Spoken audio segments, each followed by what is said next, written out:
നമസ്കാരം. മാസ്റ്ററിങ് എഡ്യൂടെക്കിലേക്ക് എല്ലാവർക്കും സ്വാഗതം. അപ്പോൾ കുറേ പേര് നമ്മുടെ GK അതുപോലെ തന്നെ കറണ്ട് അഫയേഴ്സ് ക്ലാസ്സുകളിൽ ഉൾപ്പെടുത്തണമെന്ന് പറഞ്ഞിട്ടുണ്ടായിരുന്നു. അപ്പോൾ അവർക്ക് വേണ്ടിയിട്ടാണ് നമ്മൾ GK ഉൾപ്പെടുത്തിയിരിക്കുന്നത്. അപ്പോൾ GKയിൽ നമുക്ക് പറഞ്ഞിട്ടുള്ള പ്രധാനപ്പെട്ട ഒരു ടോപ്പിക്കാണ് നവോത്ഥാനം എന്ന് പറയുന്നത്. നവോത്ഥാനത്തിൽ നിന്ന് പലതവണയും ക്വസ്റ്റ്യൻസ് ചോദിച്ചിട്ടുണ്ട്. അപ്പോൾ നമുക്ക് അതിൽ നിന്ന് തന്നെ തുടങ്ങാം. അപ്പോൾ ഇന്ന് നമ്മൾ പഠിക്കാൻ പോകുന്നത് നവോത്ഥാന നായകനായ ശ്രീനാരായണ ഗുരുവിനെ പറ്റിയിട്ടാണ്. അപ്പം ശ്രീനാരായണ ഗുരുവിനെ പറ്റിയിട്ട് PSC പലതവണ ചോദിച്ചിട്ടുള്ള ക്വസ്റ്റ്യൻസ് എല്ലാം നമ്മൾ ഇതിനകത്ത് ഉൾപ്പെടുത്തിയിട്ടുണ്ട്. അപ്പം നമുക്ക് തുടങ്ങാം. ആദ്യത്തെ പോയിന്റ് എന്ന് പറയുന്നത് ശ്രീനാരായണ ഗുരു എവിടെയാണ് ജനിച്ചത്, എന്നാണ് ജനിച്ചത്? 1856 ഓഗസ്റ്റ് 20 ശ്രീനാരായണ ഗുരു ജനിച്ചത്. 1856 ഓഗസ്റ്റ് 20 അദ്ദേഹത്തിൻ്റെ വീട്ടുപേരാണ് വയൽവാരം വീടെന്നതാണ്. ഇതും എക്സാമിന് ചോദിച്ചിട്ടുണ്ട്. ശ്രീനാരായണ ഗുരു ജനിച്ചത് എവിടെയാണ്? വയൽവാരം വീട്ടിലാണ്. എവിടെ? ചെമ്പഴന്തി, തിരുവനന്തപുരം. അപ്പോൾ തിരുവനന്തപുരം ജില്ലയിലെ ചെമ്പഴന്തിയിലുള്ള വയൽവാരം വീട്ടില് ഓഗസ്റ്റ് 20 1856 ഓഗസ്റ്റ് 20 ശ്രീനാരായണ ഗുരു ജനിച്ചത്. അദ്ദേഹത്തിൻ്റെ മാതാപിതാക്കളായിരുന്നു മാടനാശാനും കുട്ടിയമ്മയും. അപ്പോൾ അച്ഛൻ്റെ പേര് മാടനാശാൻ, അമ്മയുടെ പേര് കുട്ടിയമ്മ. അദ്ദേഹത്തിൻ്റെ ഭാര്യയുടെ പേര് കാളി എന്നായിരുന്നു അദ്ദേഹത്തിൻ്റെ ഭാര്യയുടെ പേര്. ഇനി അദ്ദേഹം സമാധിയായത് അല്ലെങ്കിൽ മരണമടഞ്ഞത് എന്നാണ്? 1928 സെപ്റ്റംബർ 20 അദ്ദേഹം സമാധിയായത്. അപ്പോൾ ഇത് ഓർത്തു വെക്കുക. കണ്ട, ഓഗസ്റ്റ് 20 അദ്ദേഹം ജനിച്ചത്, സെപ്റ്റംബർ 20 അത് നമുക്ക് മറക്കാതിരിക്കാമല്ലോ. ഓർത്ത് വെക്കാൻ പറ്റുന്ന ഡേറ്റാണ് 20. അപ്പോൾ ശ്രീനാരായണ ഗുരു ജനിച്ചത് ഓഗസ്റ്റ് 20 അതുപോലെ തന്നെ മരണമടഞ്ഞത് സെപ്റ്റംബർ 20 പിന്നെ വർഷം നമ്മൾ ഓർത്തിരുന്നാൽ മതി. ജനിച്ചത് 1856 മരണപ്പെട്ടത് 1928 അദ്ദേഹത്തിൻ്റെ വീട്ടുപേര് വയൽവാരം വീടെന്നായിരുന്നു. ചെമ്പഴന്തിയിലാണ് അദ്ദേഹം ജനിച്ചത്. അദ്ദേഹത്തിൻ്റെ മാതാപിതാക്കൾ മാടനാശാനും കുട്ടിയമ്മയുമായിരുന്നു. ഇനി അദ്ദേഹത്തിൻ്റെ സമാധി സ്ഥലം എവിടെയായിരുന്നു? ശിവഗിരി, വർക്കലയിലെ ശിവഗിരിയിലാണ് അദ്ദേഹം സമാധിയായത്. ഇനി നോക്കി, SNDP യോഗത്തിന്റെ ആദ്യ അധ്യക്ഷൻ അല്ലെങ്കിൽ സ്ഥിരം അധ്യക്ഷൻ എന്നൊക്കെ ചോദിച്ചാൽ ആരാണ്? ശ്രീനാരായണ ഗുരുവാണ്. നമുക്കറിയാലോ SNDP സ്ഥാപിച്ചത് ആരാണ്? ശ്രീനാരായണ ഗുരുവാണ്. അപ്പോൾ ഇത് PSCക്ക് ചോദിച്ചിട്ടുള്ള ക്വസ്റ്റ്യൻ ആണ്. SNDP യോഗത്തിന്റെ ആദ്യ അധ്യക്ഷൻ അല്ലെങ്കിൽ സ്ഥിരം അധ്യക്ഷൻ ആരാണെന്ന് ചോദിച്ചാൽ അത് ശ്രീനാരായണ ഗുരുവാണ്. അതുപോലെ തന്നെ SNDP യോഗത്തിന്റെ ആദ്യ ജനറൽ സെക്രട്ടറി ആരായിരുന്നു? കുമാരനാശാനായിരുന്നു SNDPയുടെ ആദ്യ ജനറൽ സെക്രട്ടറി.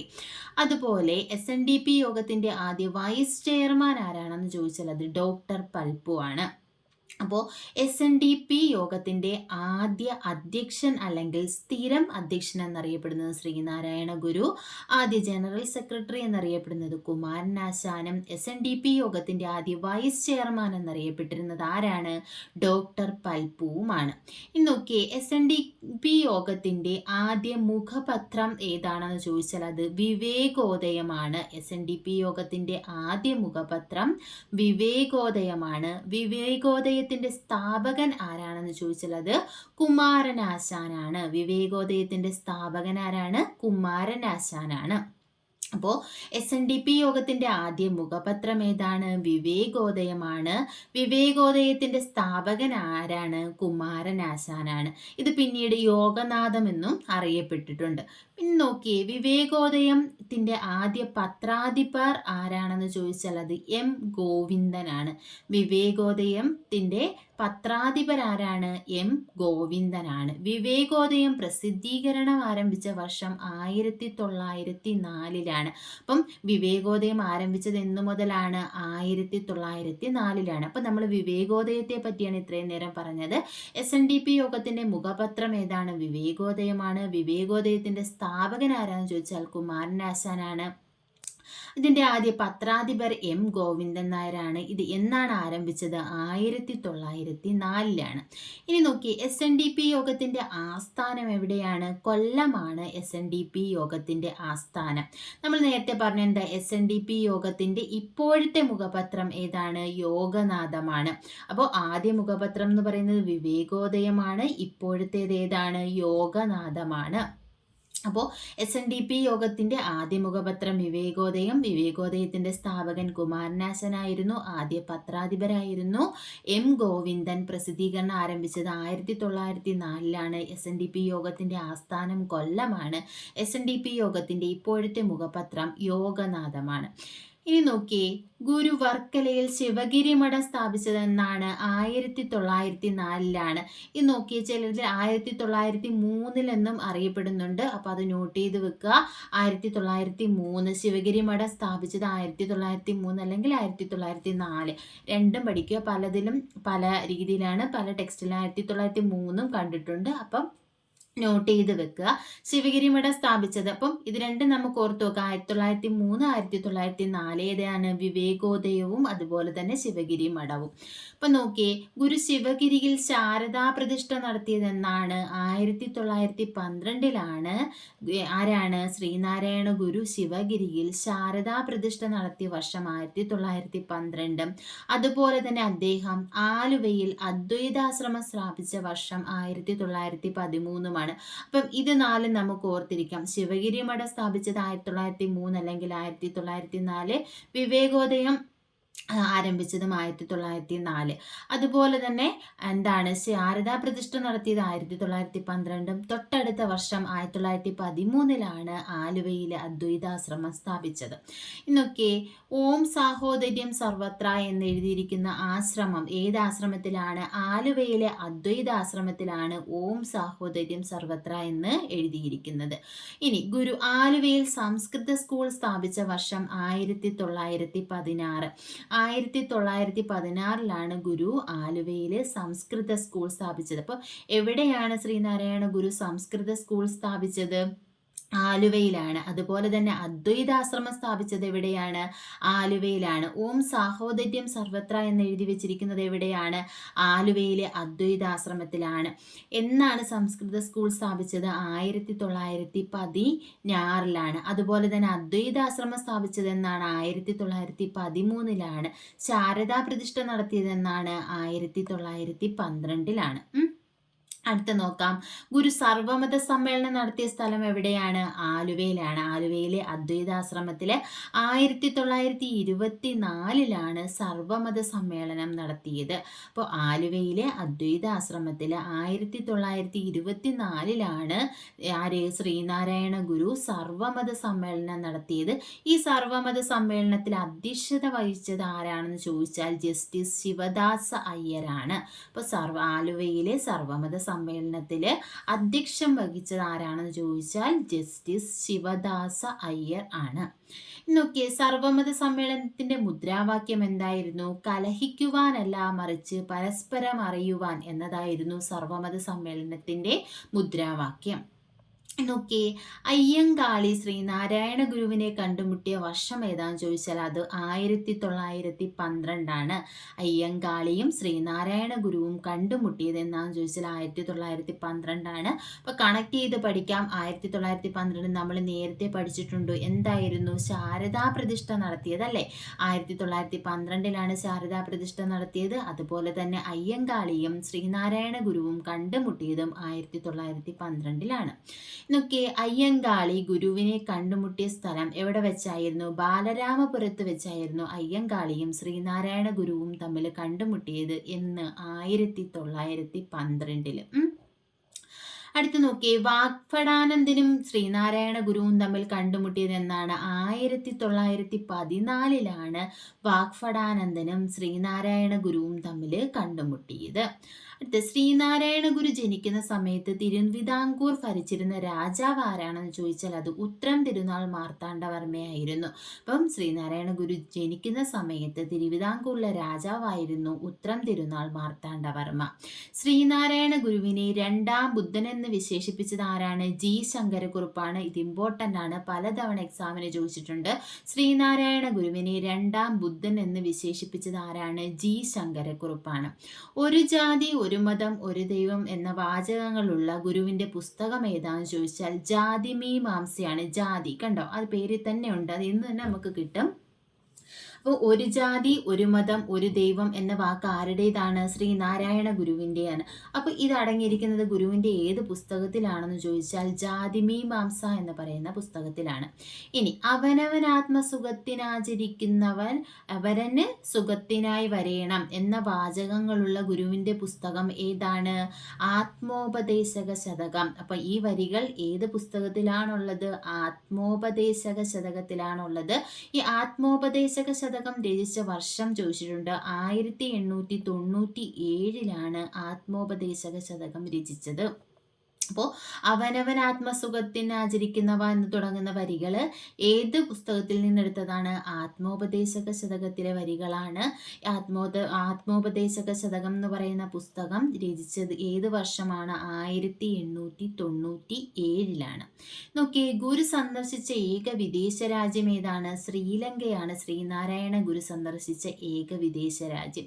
ഇനി ഗുരു ആദ്യമായി ശ്രീലങ്ക സന്ദർശിച്ച വർഷം ഏതാണെന്ന് ചോദിച്ചാൽ 1918 ശ്രീനാരായണ ഗുരു ആദ്യമായി ശ്രീലങ്ക സന്ദർശിച്ചത്.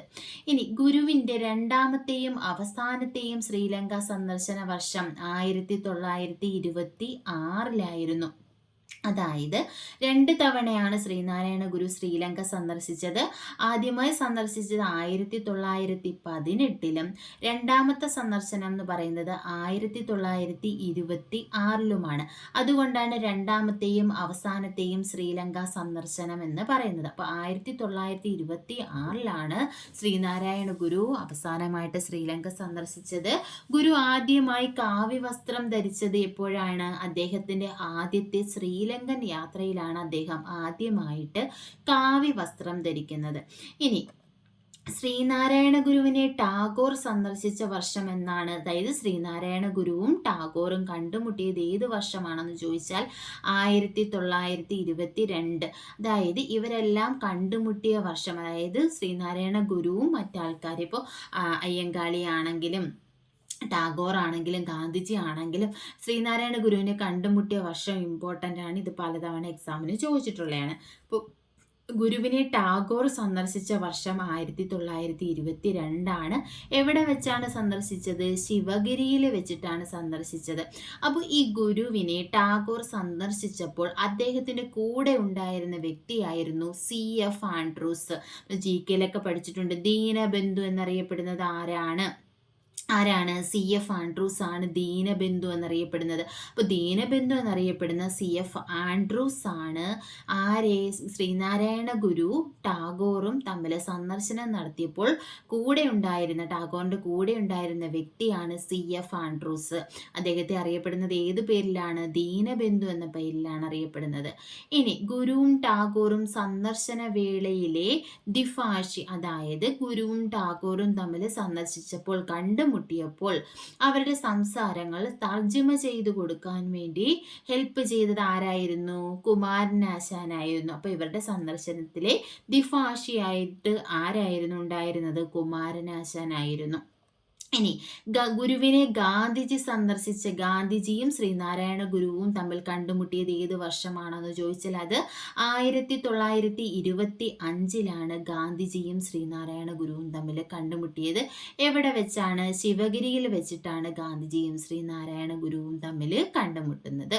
ഗുരു ആദ്യമായി കണ്ണാടി പ്രതിഷ്ഠ നടത്തിയ സ്ഥലം എവിടെയാണ്? കളവങ്കോട് ആണ് ഗുരു ആദ്യമായിട്ട് കണ്ണാടി പ്രതിഷ്ഠ നടത്തുന്നത്.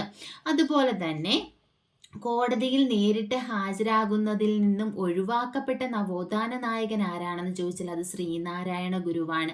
അദ്ദേഹത്തിന് കോടതിയിൽ നേരിട്ട് ഹാജരാകണ്ടായിരുന്നു. അപ്പോൾ കോടതിയിൽ നിന്ന് നേരിട്ട് ഹാജരാക്കുന്നതിൽ നിന്നും ഒഴിവാക്കപ്പെട്ട നവോത്ഥാന നായകനായിരുന്നു ശ്രീനാരായണ ഗുരു. ശ്രീനാരായണ ഗുരു അദ്ദേഹത്തിൻ്റെ സമാധി സമയത്ത് ധരിച്ചിരുന്ന വസ്ത്രം ഏതെന്ന് ചോദിച്ചാൽ വെള്ള വസ്ത്രമാണ്. അദ്ദേഹം കാവ്യവസ്ത്രം ധരിച്ച എപ്പോഴാണ്? ശ്രീലങ്കയിൽ. അദ്ദേഹത്തിൻ്റെ ആദ്യ ശ്രീലങ്കൻ സന്ദർശന സമയത്താണ് അദ്ദേഹം കാവ്യവസ്ത്രം ധരിച്ചത്. സമാധി സമയത്ത് ധരിച്ചിരുന്ന വസ്ത്രം ഏതാണെന്ന് ചോദിച്ചാൽ അത് വെള്ള വസ്ത്രമാണ്.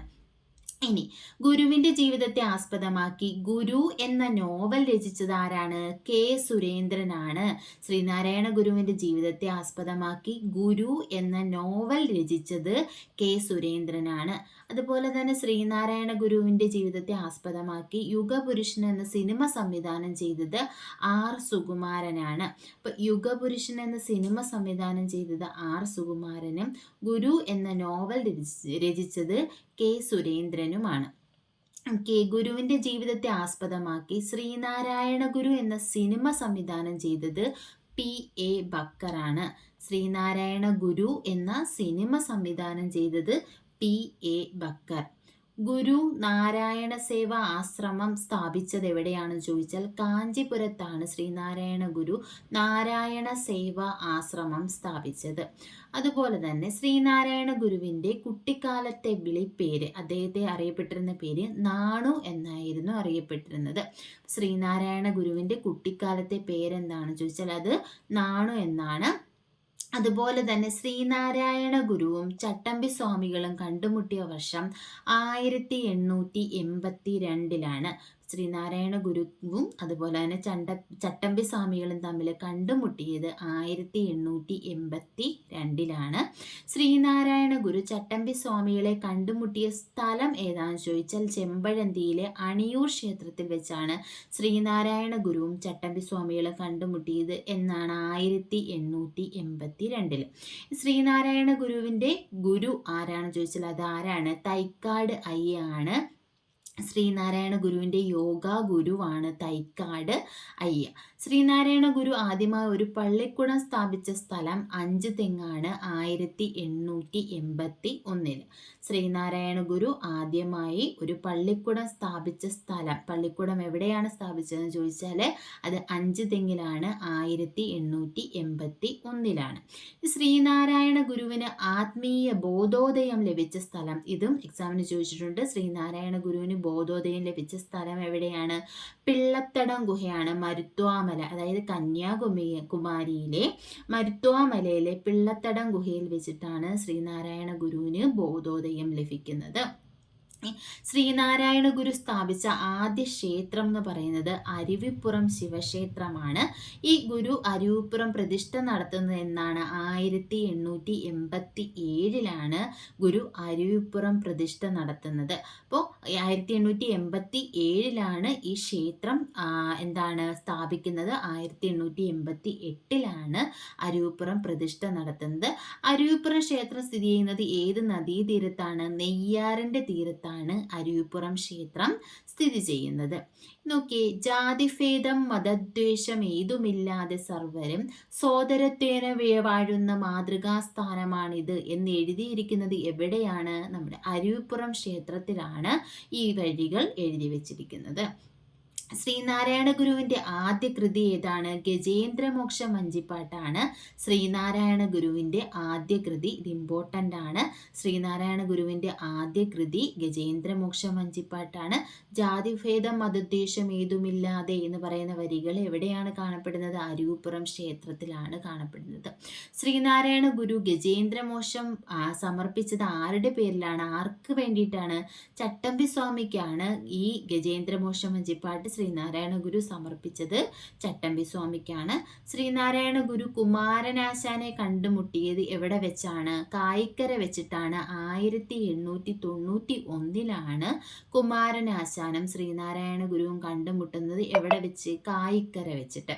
ശ്രീനാരായണ ഗുരു ഡോക്ടർ പൽപുവിനെ കണ്ടുമുട്ടുന്നത് ബാംഗ്ലൂർ വെച്ചിട്ടാണ്. 1895 ശ്രീനാരായണ ഗുരു ഡോക്ടർ പൽപുവിനെ കണ്ടുമുട്ടുന്നത് 1895 ബാംഗ്ലൂർ വെച്ചിട്ടാണ് ഡോക്ടർ പൽപുവിനെ കണ്ടുമുട്ടുന്നത്. നോക്കി, SNDP യോഗത്തിൻ്റെ മുൻഗാമി എന്നറിയപ്പെടുന്നത് എന്താണ്? വാവൂട്ട് യോഗമാണ് SNDP യോഗത്തിൻ്റെ മുൻഗാമി എന്നറിയപ്പെടുന്നത്. SNDP യോഗത്തിൻ്റെ മുൻഗാമി എന്നറിയപ്പെടുന്നത് വാവൂട്ട് യോഗമാണ്. ഇനി ശ്രീനാരായണ ഗുരുവിനെ പെരിയ സ്വാമി എന്ന് വിളിച്ചിരുന്നത് ആരാണ്? ഡോക്ടർ പൽപുവാണ് ശ്രീനാരായണ ഗുരുവിനെ പെരിയ സ്വാമി എന്ന് വിളിച്ചത്. SNDP യോഗം ആരംഭിച്ചത് എന്നാണ്? 1903 മെയ് 15 SNDP യോഗം ആരംഭിച്ചത്. ഇതും പലതവണ എക്സാമിന് ചോദിച്ചിട്ടുണ്ട്. SNDP യോഗം ആരംഭിച്ചതെന്നാണ്? 1903 മെയ് 15-നാണ്. ഗുരുവിനെ പെരിയസ്വാമി എന്ന് വിളിച്ചിരുന്നത് ആരാണ്? ഡോക്ടർ പൽപ്പു ആണ്. SNDP യോഗത്തിന്റെ മുൻഗാമി എന്നറിയപ്പെടുന്നത് വാവൂട്ട് യോഗമാണ്. അതുപോലെ തന്നെ ശ്രീനാരായണ ഗുരുവും ഡോക്ടർ പൽപ്പുവും കണ്ടുമുട്ടിയതെന്നാണ്? 1895-ലാണ് ശ്രീനാരായണ ഗുരുവും ഡോക്ടർ പൽപ്പുവും കണ്ടുമുട്ടിയത്. ഇനി കുമാരനാശാനും ശ്രീനാരായണ ഗുരുവും തമ്മിൽ കണ്ടുമുട്ടിയത് 1891-ലാണ്. ശ്രീനാരായണ ഗുരുവിന്റെ ആദ്യ കൃതി ഏതാണ്? ഗജേന്ദ്രമോക്ഷം വഞ്ചിപ്പാട്ടാണ്. ജാതിഭേദം മതദ്വേഷം ഏതുമില്ലാതെ ഈ വരികൾ എവിടെയാണ് കാണപ്പെടുന്നത്? അരുവിപ്പുറം ക്ഷേത്രത്തിലാണ്. ശ്രീനാരായണ ഗുരു അരുവിപ്പുറം പ്രതിഷ്ഠ നടത്തിയത് എന്നാണെന്ന് ചോദിച്ചാൽ 1888-ലാണ് അരുവിപ്പുറം പ്രതിഷ്ഠ നടത്തിയത്. ശ്രീനാരായണ ഗുരുവിന് ആത്മീയ ബോധോദയം ലഭിച്ചത് കന്യാകുമാരിയിലെ മരുത്വാമലയിലെ പിള്ളത്തടം ഗുഹയിലാണ്. അതുപോലെ തന്നെ ശ്രീനാരായണ ഗുരുവിന്റെ ഗുരുവായിരുന്നു തൈക്കാട് അയ്യ. ശ്രീനാരായണ ഗുരുവിന്റെ കുട്ടിക്കാലത്തെ പേരെന്തായിരുന്നു? നാണു എന്നായിരുന്നു അദ്ദേഹത്തിന്റെ കുട്ടിക്കാലത്തെ പേര്. ഗുരുവിന്റെ ജീവിതത്തെ ആസ്പദമാക്കി ശ്രീനാരായണ ഗുരു എന്ന സിനിമ സംവിധാനം ചെയ്തത് P.A. ബക്കറാണ്. യുഗപുരുഷൻ എന്ന സിനിമ സംവിധാനം ചെയ്തത് R. സുകുമാരനാണ്. എന്നാൽ ഗുരു എന്ന നോവൽ രചിച്ചത് K. സുരേന്ദ്രനാണ്. അതുപോലെ തന്നെ ഗുരു ആദ്യമായി കണ്ണാടി പ്രതിഷ്ഠ നടത്തിയ സ്ഥലം ഏതെന്ന് വെച്ചാൽ കളവങ്കോടാണ്. ഇനി ശ്രീനാരായണ ഗുരുവും ഗാന്ധിജിയും തമ്മിൽ കണ്ടുമുട്ടിയ സ്ഥലം ശിവഗിരിയിൽ വെച്ച് 1925-ലായിരുന്നു. അതുപോലെ തന്നെ ഗുരുവും ടാഗോറും തമ്മിൽ സന്ദർശിച്ചത് 1922 ശിവഗിരിയിൽ വെച്ചിട്ടാണ്. ആ സമയത്ത് ടാഗോറിന്റെ കൂടെ ഉണ്ടായിരുന്നത് ദീനബന്ധു എന്നറിയപ്പെടുന്ന CF ആൻഡ്രൂസ് ആണ്.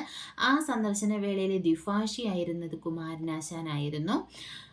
അതുപോലെ തന്നെ ആത്മോപദേശക ശതകം രചിച്ചത് ഏത് വർഷമാണെന്ന് ചോദിച്ചാൽ 1897-ലാണ് ആത്മോപദേശക ശതകം രചിച്ചത്. ഒരു ജാതി ഒരു മതം ഒരു ദൈവം ഏത് പുസ്തകത്തിലാണെന്ന് ചോദിച്ചാൽ ജാതിമീമാംസയിലും. അവനവൻ ആത്മസുഖത്തിന് ആചരിക്കുന്നവ എന്ന വരികൾ ആത്മോപദേശക ശതകത്തിലുമായിരുന്നു. പിന്നെ കോടതിയിൽ ഹാജരാകാതെ പിന്നെ ഹാജരാകണ്ടാത്ത വ്യക്തി അല്ലെങ്കിൽ നവോത്ഥാന നായകൻ ആരാന്ന് ചോദിച്ചാൽ അത് ശ്രീനാരായണ ഗുരുവായിരുന്നു. ശ്രീനാരായണ ഗുരു ജനിക്കുന്ന സമയത്ത് തിരുവിതാംകൂർ ഭരിച്ചിരുന്ന രാജാവ് ആരാണെന്ന് ചോദിച്ചാൽ അത് ഉത്രം തിരുനാൾ മാർത്താണ്ഡവർമ്മയായിരുന്നു. അതുപോലെ തന്നെ ഗുരു സർവമത സമ്മേളനം നടത്തിയത് എവിടെയാണെന്ന് ചോദിച്ചാൽ ആലുവ അദ്വൈതാശ്രമത്തിലായിരുന്നു. എന്നായിരുന്നു? 1924-ലാണ്. അധ്യക്ഷത വഹിച്ചത് ആരായിരുന്നു? ശിവദാസ അയ്യരായിരുന്നു. പിന്നെ ഇമ്പോർട്ടൻ്റ് ആയിട്ടുള്ളത് ശിവഗിരി മഠം സ്ഥാപിച്ചത് 1903 അല്ലെങ്കിൽ 1904, രണ്ടും മനസ്സിലാക്കി വെക്കുക. ശാരദാ പ്രതിഷ്ഠ നടത്തിയത് 1912-ലും അദ്വൈതാശ്രമം സ്ഥാപിച്ചത് 1913-ലുമായിരുന്നു. പിന്നെ SNDP യോഗത്തിന്റെ ഇപ്പോഴത്തെ മുഖപത്രം എന്ന് പറയുന്നത് യോഗനാഥമായിരുന്നു. ആദ്യത്തെ മുഖപത്രം വിവേകോദയമായിരുന്നു. സ്ഥാപകൻ കുമാരനാശാനും ആദ്യ പത്രാധിപര് M. ഗോവിന്ദനുമായിരുന്നു. 1904-ലാണ് ഈ പ്രസിദ്ധീകരണം ആരംഭിച്ചത്. ശ്രീനാരായണ ഗുരു ജനിച്ചത് 1856 ഓഗസ്റ്റ് 20-ന് വയൽവാരം വീട്ടിലായിരുന്നു. മാടനാശാനും കുട്ടിയമ്മയുമാണ് മാതാപിതാക്കള്. 1928 സെപ്റ്റംബർ 20-നാണ് അദ്ദേഹം സമാധിയായത്. വർക്കലയിലെ ശിവഗിരിയിലാണ് അദ്ദേഹം സമാധിയായത്. അപ്പോൾ ഇത്രയുമാണ് ശ്രീനാരായണ ഗുരുവിനെ പറ്റിയിട്ടുള്ള ഇമ്പോർട്ടൻ്റ് ആയിട്ടുള്ള പോയിന്റ്സ്. അപ്പോൾ ക്ലാസ്സുകൾ ഇഷ്ടപ്പെടുകയാണെന്നുണ്ടെങ്കിൽ ലൈക്ക് ചെയ്യുക, ഷെയർ ചെയ്യുക. അതുപോലെ തന്നെ ഇങ്ങനെ നമ്മുടെ ക്ലാസ്സുകൾ പോയാൽ മതിയോ? നവോത്ഥാന നായകരെ പറ്റിയിട്ടാണ് നമ്മൾ ആദ്യമേ പഠിക്കാൻ ഉദ്ദേശിക്കുന്നത്. അപ്പോൾ നവോത്ഥാന നായകരുടെ എല്ലാ ക്ലാസ്സുകളും കഴിഞ്ഞതിന് ശേഷം അടുത്ത ടോപ്പിക്കിലേക്ക് നമുക്ക് കിടക്കാം. അപ്പോൾ നിങ്ങൾക്ക് ഏതൊക്കെ ക്ലാസ്സുകളാണ് വേണ്ടത്, ഏതൊക്കെ ടോപ്പിക്കാണ് വേണ്ടതെന്നുള്ളതൊക്കെ കമൻറ്റ് ചെയ്യുക. താങ്ക്